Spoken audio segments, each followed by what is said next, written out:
Hi, I am so happy to be here with you today.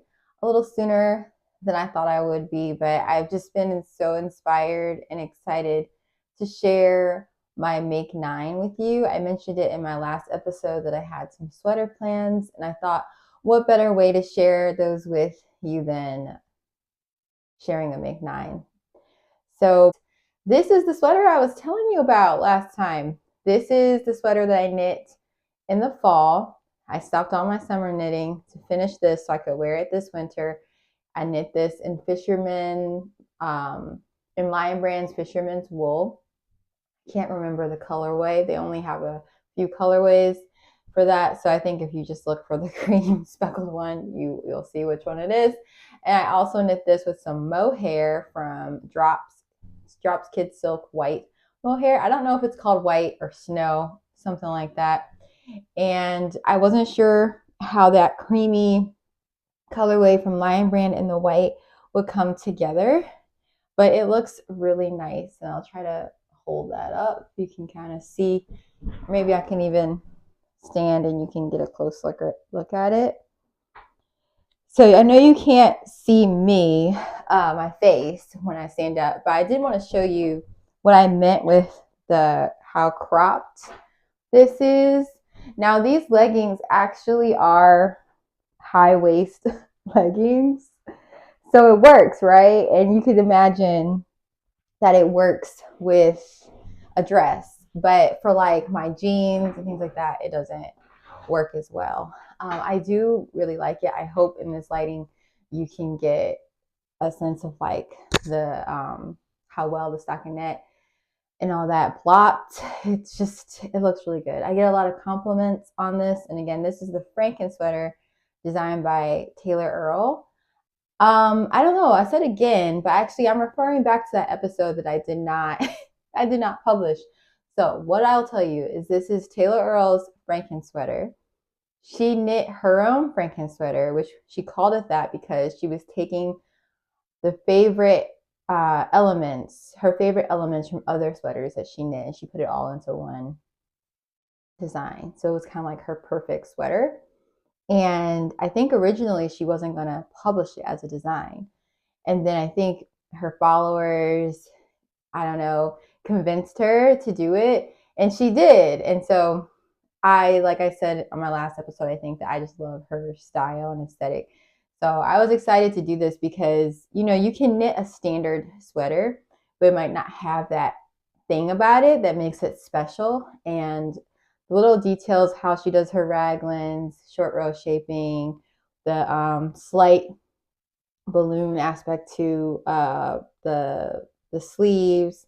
I think there's a little bit of shaping in here. It's just like really subtle. I think there's a little bit of a decrease in here at the hem. I can't remember all the details, but there's just little details that make a difference because I get so many compliments on the sweater. And at face value, you look at it, you're thinking it's just a sweater, but there's these little things that make it a bit more.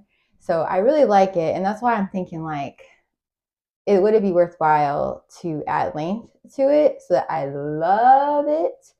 Or do I just leave it and let this be the sweater I wear with my dresses?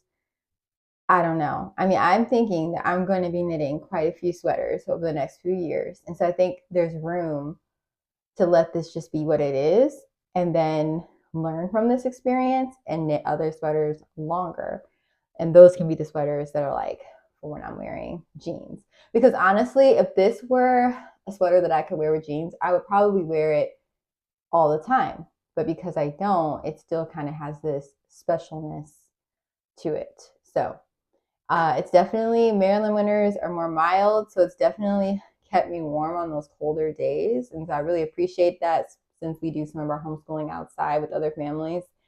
And so this sweater has held me down. So I love it. I'm grateful for it. And I hope you can really get a sense of its appeal seeing it worn here.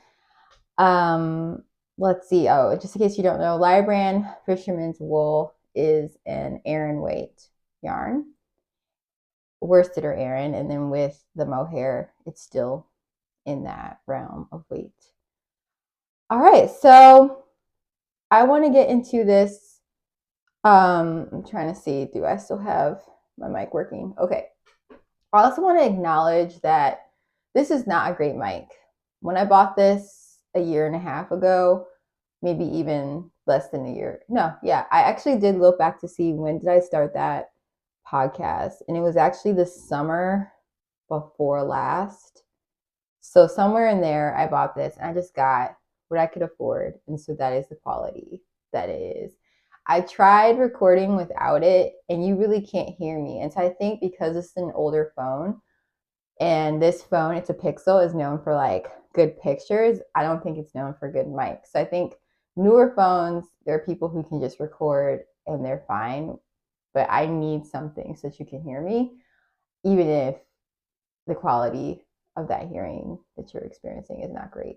So hopefully in time, we can grow from here. So let's get into the Make 9. So you guys saw two projects that I'm either working on them or I'm about to. So we have my salty air tea, which I showed in my last episode. That's the salty air tea by Samantha Guerin. That's number 1 on my Make 9 to complete. It's a fingering weight project. Merino is the recommended yarn base. It's lace work. It has a lacework yoke, and then everything else is stockinette, short sleeve. I am hoping that there is a picture here for you to see. This project has 1,305 projects on Ravelry. If you're not familiar with Ravelry, that is a website that you can go to look for projects. There are so many free projects on there, but there are also very nice projects that you can purchase. Projects.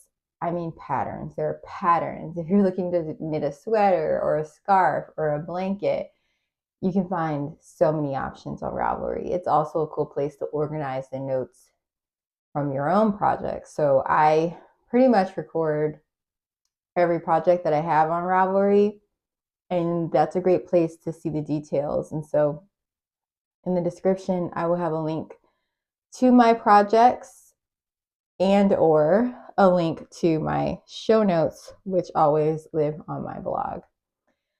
So number 1 is my salty air tea. Number 2, I want to finish my Sailor Swift top by Veronica Lindbergh. This is also a fingering weight project. It is, I can't remember if she recommends cotton or like a cotton linen yarn. I think she also says, you could do merino. Mine is 100% cotton. It's stockinette, as you can see in the picture, hopefully. There's stripes, and there are 1,230 projects on Ravelry. So that means when I say that there's that many projects, it's that many people have knit and recorded the project on Ravelry, usually with pictures. And then my third is the Felix pullover by Amy Christophers.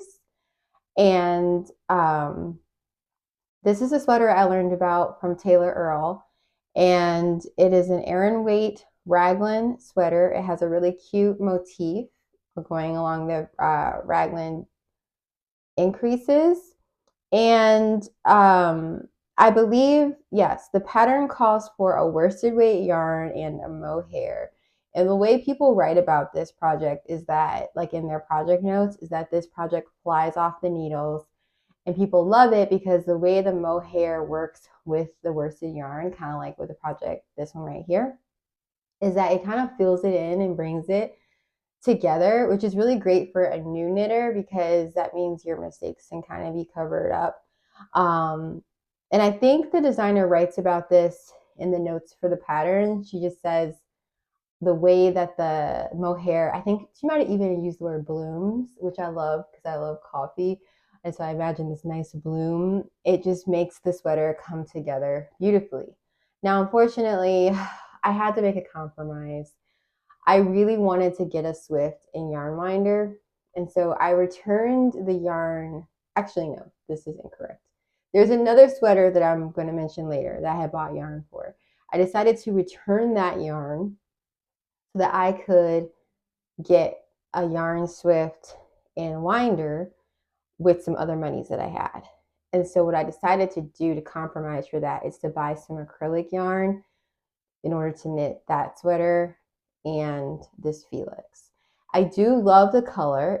I think it's Brava Knit Picks yarn. And at the time I was thinking, you know what? I don't have a big budget for yarn. No, acrylic is not my ideal. But you know what?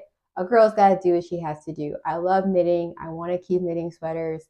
And I found this girl, her name's Elizabeth, I think Chiang, on Ravelry, who makes some gorgeous acrylic sweaters. And she just really encouraged me to, like, you can knit these great sweaters in acrylic and it'll be nice. Now, how it feels, how it wears, how breathable it is, how warm you feel, that's a different story. But I decided I'm just going to knit Felix in acrylic. And because I really like the color, and I wish I brought that yarn up here with me, I think I'm going to enjoy it. Will it be my favorite sweater? Maybe not. Will I probably have to knit this again to get my ideal sweater? Certainly. Certainly. Most definitely. But at least I will have done it once, and the second time will be all the better.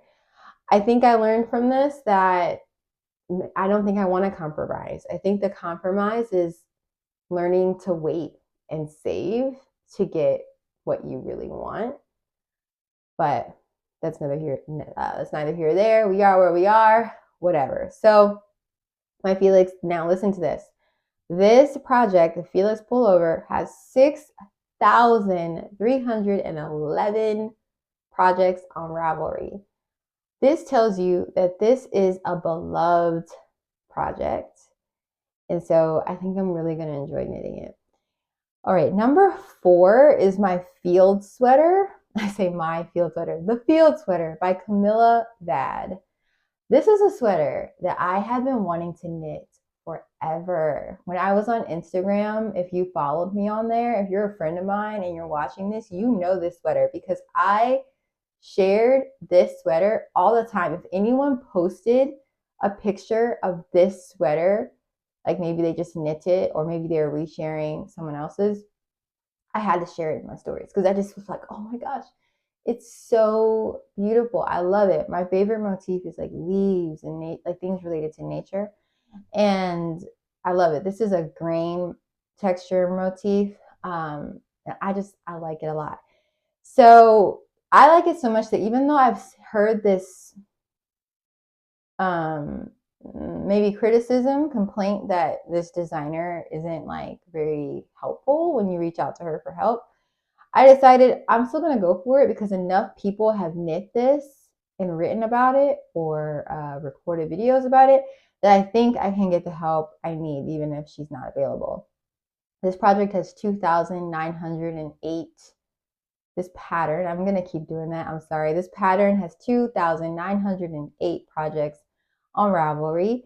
She also has a cardigan. I have both patterns, and I think I'm going to do the field sweater just for the sake of simplicity, though I do really want to knit myself a cardigan one day. I have knit one. That's another story.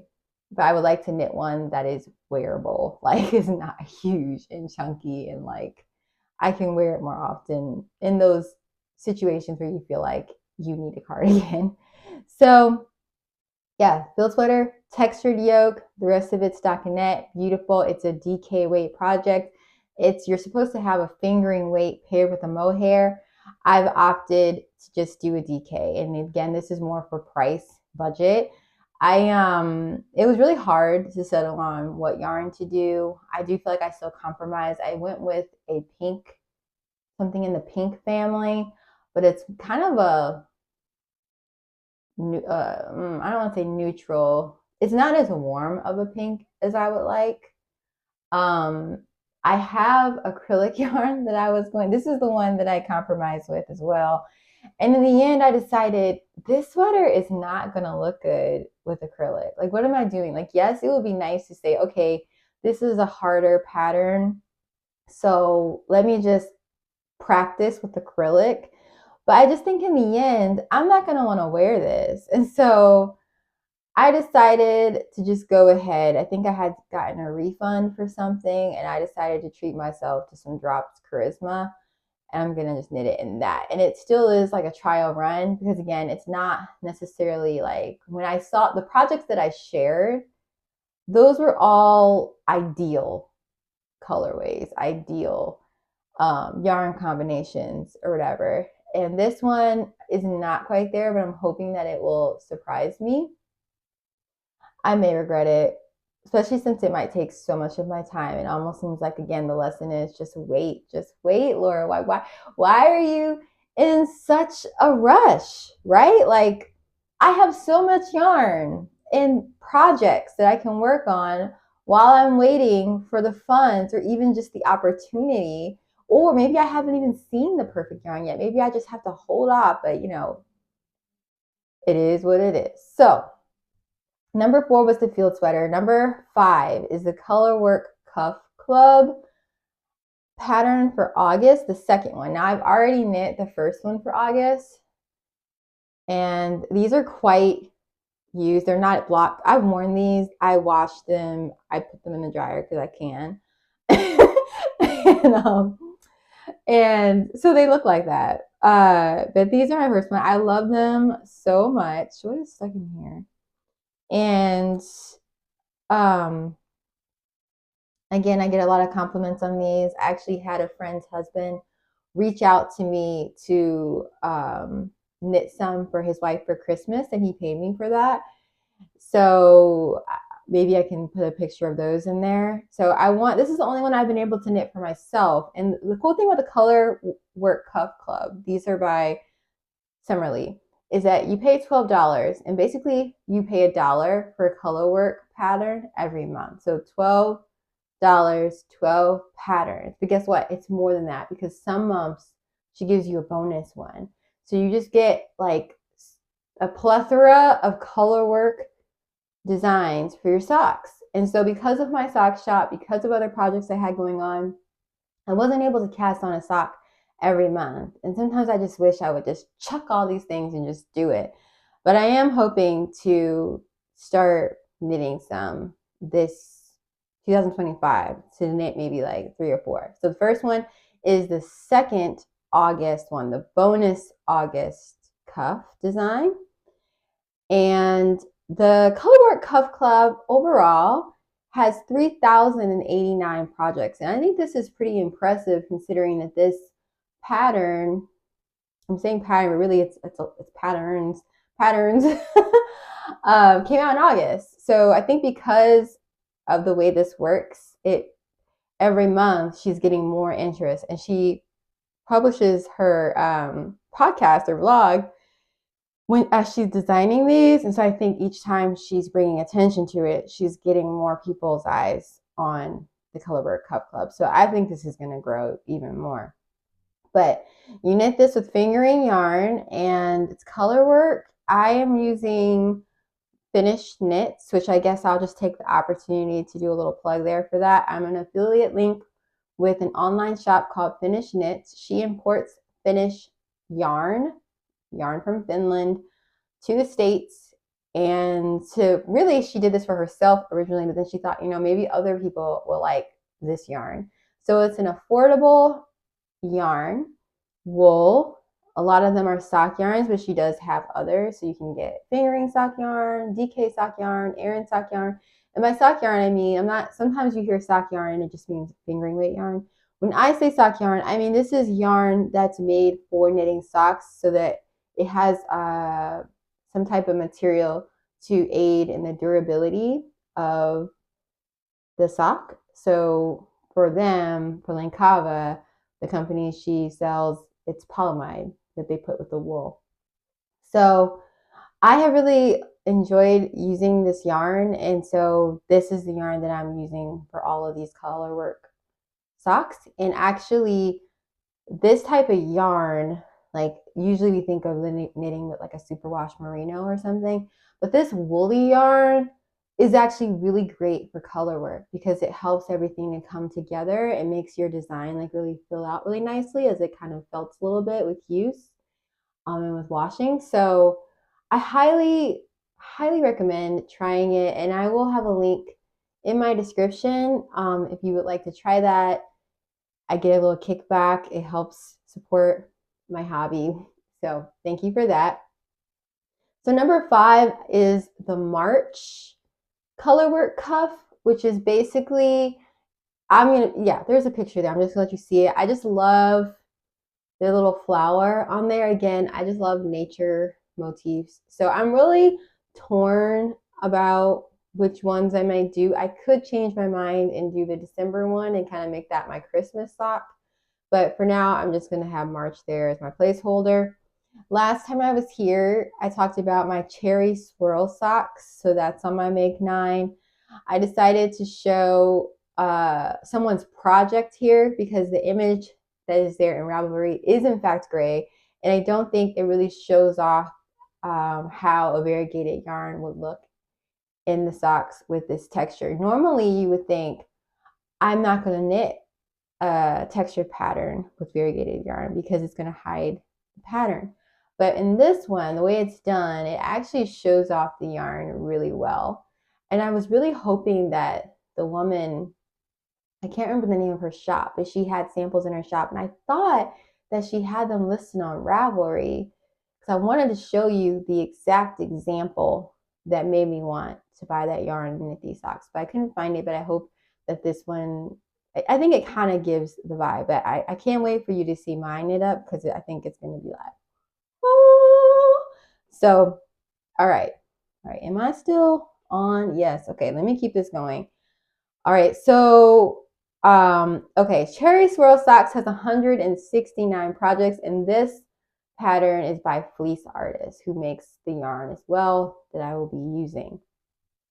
My number 7, am I on 7?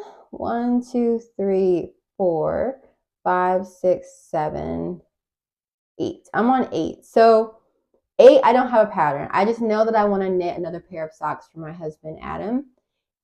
Not everyone is knit worthy, right? Like not everyone appreciates a hand knit item. They're not going to take care of it, or they're not going to appreciate it because it's so different from what they're used to from the store.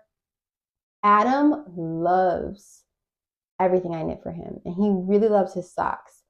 And last summer, I knit him a pair of socks with Patons Croy using size 0 needles that are just so legit. You would think he got some nice quality wool socks from some store. Like they're amazing and he loves them. They have a tiny little hole in them already. And so I need to darn that before it gets bigger. But his other socks that I've knit, like in merino, they're either DK or I think they were DK. Those have huge holes in them. I think I tried to darn them. I didn't do a great job. He wears another pair of socks under them. But that just shows you how much he loves what I knit him. He is still wearing them. He has found a way. And then I knit him some turtle pearl socks, and those are actually holding up really nicely. Those are superwash merino. And I think I must have gotten the fit right for him because those actually, I don't think those have holes. And when I tell you he wears his socks, he wears his socks. And I say that his heels are weapons. He always gets holes in everything, even shoes. So I'm really shocked that those have held up. But because he loves these socks so much, the ones that I knit in Patons Croy, I want to knit him another pair.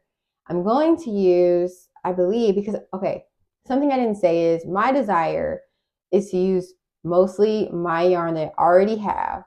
If not, I think that's true for all these projects. I'm using yarn that I have. I don't want to buy yarn for his socks. I have enough yarn that I can use for his socks. So I'm planning to do that and to get size 0 needles. I may buy size 0 needles because the ones that I have are like 8-inch. I use DPNs, double pointed needles. And it's just, I don't like using needles that long for socks. So if I buy anything, it'll be that. But yeah, I want to knit him another pair. And then last but not least, this also I don't have a pattern for, and I actually hope that you will help me out. I was blessed with several hanks of black superwash black superwash wool yarn from Knit Picks. I think it got sent to me by accident. I reached out to them about it and they were just like, you can keep it. Merry Christmas. So I don't know what to knit with it. And I have a blog post about this and some ideas. I'll put that in my show notes or my description as well. And you can look through that and let me know if any of those seem like a great idea, or maybe you have another idea. I was thinking about a scarf. I was thinking about like a hooded thing because I really would like to knit myself a hood, but it's bulky. So let me know. It's also superwash, and I haven't really knit with a lot of superwash. So then I'm wondering, like, is this gonna like, do I want to do something where it doesn't matter if it grows or not? So I don't think I want to do a sweater. There are sweaters, and I think I may have some on that blog post, but it seems like that would be a lot. It's black, and I know I've heard that that's not fun to knit with. So whatever ideas you have, let me know. So that's all that I have for you today with my Make 9. Those are my plans, and I'm sticking to them. Obviously, there's flexibility, but I think with my budget in mind, I'm also trying not to buy any patterns. So, for example, I'm thinking about using the acrylic yarn that I bought for that field sweater to knit a no frills or some other petite knit sweater, but I don't have her pattern. So I thought, you know what? I have patterns. Let me just stick with the plans, okay? So maybe that's going to get moved to 2026. We'll see. So there's a good chance that I will stick with this and be disciplined. And so I'm excited to share it with you and feel like I'm fairly confident that this is the plan. And I'm just going to slowly work my way through it. Another thing I want to note here is that this is not all I'm going to be knitting, because I have a sock shop and I'm hoping to do the update at the end of September, beginning of September, maybe. I think it might be the beginning. I can't remember. One of those two. And I have to knit socks for that. But it just seemed really lame to put that as my Make 9. Make 9 is really for me. I just don't think it should include things that are for sale. Otherwise, it would just be my Make 9 for just sock knitting, because I'm hoping to do at least 9 socks. We'll see. So just note that I'm going to be trying to get these 9 done in the midst of sock knitting. And then another thing I also wanted to mention real quick is I was supposed to knit my children, what were they called? I can't remember. It's a sweater vest by Petite Knit for kids. And Stockholm, maybe? And it didn't happen. I made some mistakes on the first one, and I had to keep redoing it, and then I just lost, the steam went away and lost all steam for it. And I bought the yarn and everything, and nothing's happening with it. And so I thought maybe one of those should make it onto my Make 9. But the truth is, I'm just not motivated. And I think if I'm honest with myself, I'm not really motivated to do much gift knitting in general. And I feel bad about that. For example, I was working on my saltier tea, and some women saw it, some of my homeschool mom friends, and one of them asked, "Oh, who is that for?" And this is actually the second time this person's asked me this. The first time she saw this, she thought I was knitting it for my daughter. And this time she's like, "Who's that for?" I don't know if it just looks small. I'm not sure. Hopefully it's not too small. But I said me, and I kind of felt a little ashamed. So I'm like, oh, maybe it would be so much nicer if I was knitting for my children or something. But when I got into knitting, what inspired me to knit was the idea of knitting things that I could wear. And so I'm just going to go with that. I kind of feel bad that pretty much everything on my list is for me except for the socks for my husband. So I'm hoping that maybe in the future I will get a lot of this out of my system, and then I'll be like, oh no, what can I knit for my daughter? The other thing is my kids are pretty young, and so they're going to grow out of a lot of stuff that I knit them. But that's one thing I love about Inga of Knitting Traditions. She's knits for her kids. They're like, I think one of them is at least 2 years old, and she knits a lot of things. So I don't think that's necessarily an excuse not to knit. But for me personally, I think for some reason that makes me feel like it's not worth it. I have knit socks for them, and I just love knitting socks. I don't know why that's different than like a little garment. I don't know. But I also have 4 kids, and it's like if you knit for one, you feel like you need to do it for all of them, and you need to do it soon so nobody's like left out. And it just kind of depresses me to just give all my time to gift knitting. So if I'm exposing my selfish nature, it is what it is. I am where I am. This is where I'm at, and this is what's bringing me joy. And hopefully, in the future, things will look up for knitting clothes for family members. We'll see. We will see. Anyway, I actually need to go pick up my kids now from those generous, loving friends who wanted to give me some time. And I'm excited that I was able to share some of that time with you. And I can't wait to be with you again. Till then, have a great rest of your week.